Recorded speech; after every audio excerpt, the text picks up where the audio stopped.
Welcome to Rhinos and Aliens. To get in the nitty gritties without spoilers, where does this issue take the character from the previous issue? What's the evolution? Is there anything that you want to explain specifically? Let us know, because we're interested. All right. Well, okay. So like issue 2 of the Etherians picks up exactly where the first one left off. So it's continuing that fight between Haru and Tamash. Okay. So that's like still like taking place. As like the plot slowly like starting to thicken per se. Exactly. Yeah. I'm not gonna exactly say what, but just know it's getting pretty thick. It's In a nutshell. That's what she said.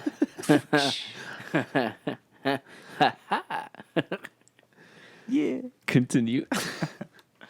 But yeah, so I will say, I'm not exactly gonna say what, but Haru definitely has, just like won a form of the battle, but exactly not the war per se.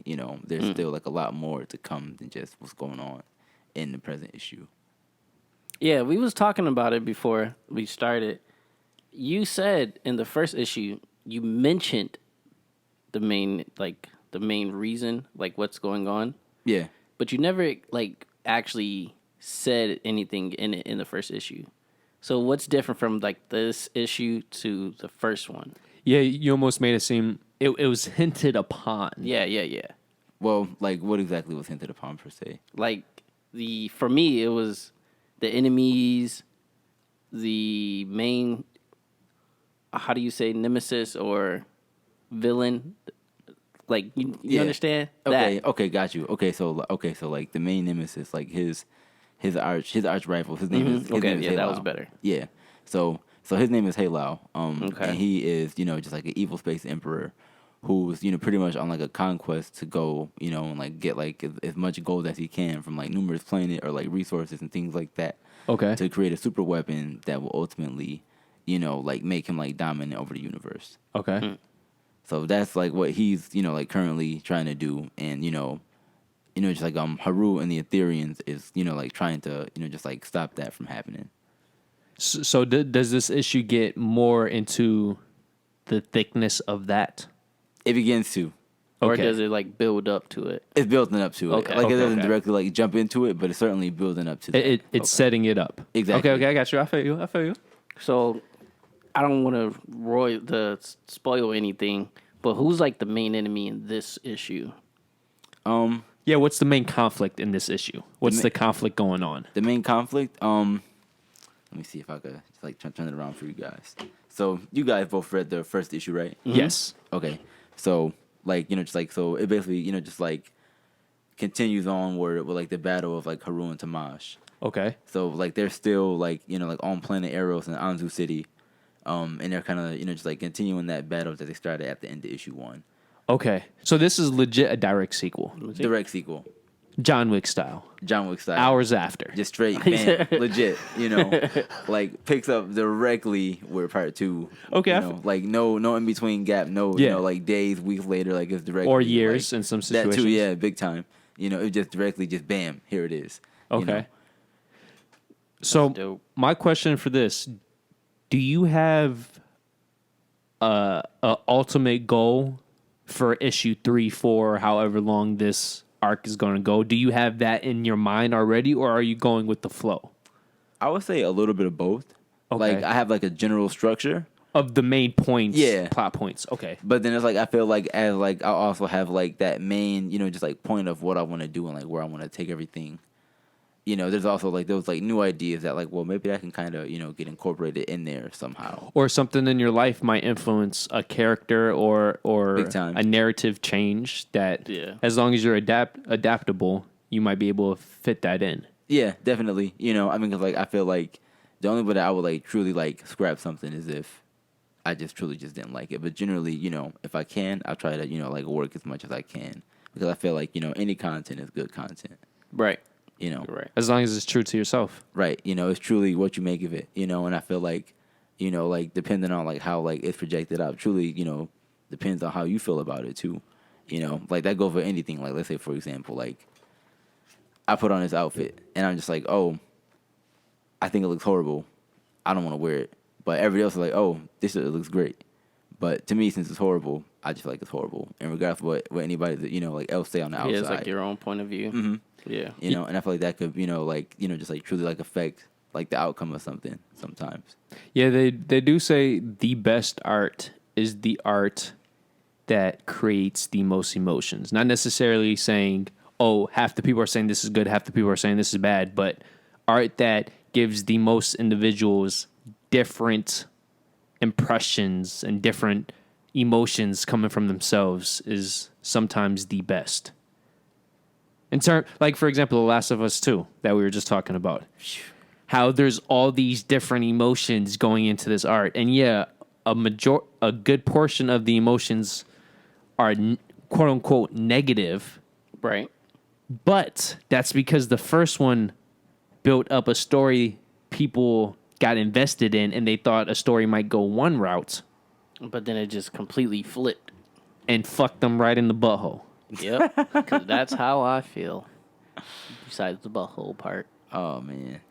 So what I'm trying to say is sometimes art that is universally praised, it might be good, but wouldn't you make the case art is always in the eye of the beholder? So when an artist is able to create something that is diverse in terms of creating emotions throughout numerous groups of people, I would say that's a success too.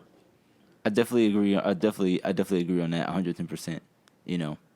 I mean, because I feel like I'm always gonna feel how I feel about something I create, as well as the next man or woman. Yeah.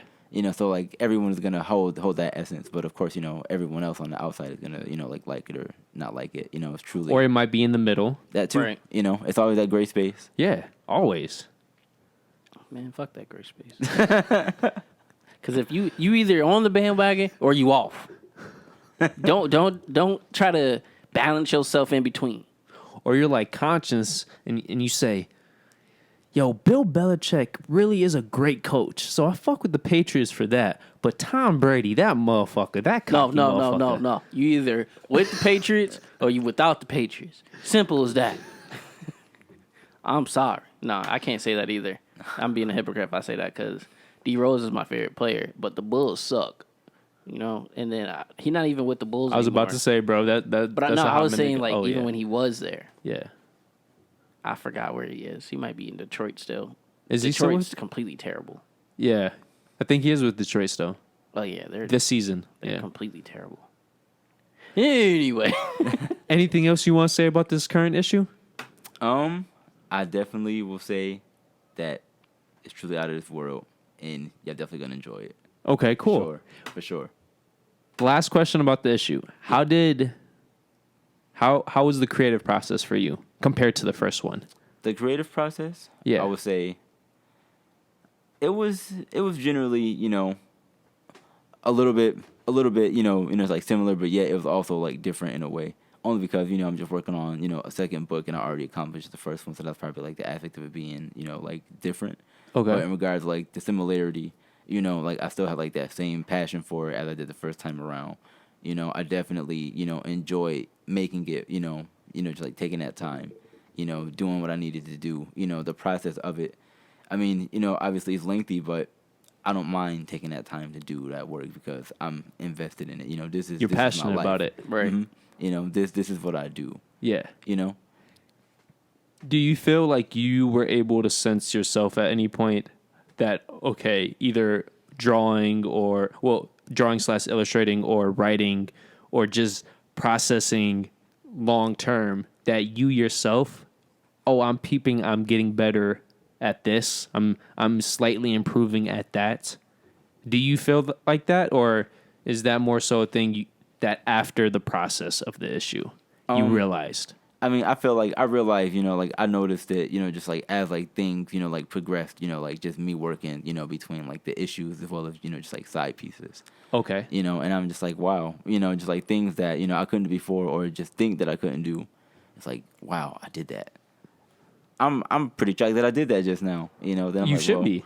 What else can I do? And I'm like, oh, I did that too, Just, like trying different things. I mean, of course, there's still things I got to work on, not necessarily, the most difficult task, but, it could definitely use some sharpening up. I respect that. Definitely. And the moment you stop saying you need to improve, that's when you failed. I agree. You never too late to learn anything new. Yeah. Like I was saying before, like, I've been doing this literally like since I was 5. I'm about to be like 27 in like 9 days on August 29th.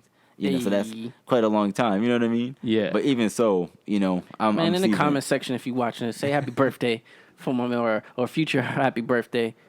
By the time we edit this, it will be basically his birthday. Exactly. All is appreciated. So thank y'all in advance for real. If you want to subscribe, just hit this bad boy up here, that big fat rhino. If you want the newest video, to the right. If you want the recommended, to the left. And then, of course, our personal dick pic. Yep, right below. So thank you for joining us once again, and we hope to see you next week. So peace out. Peace.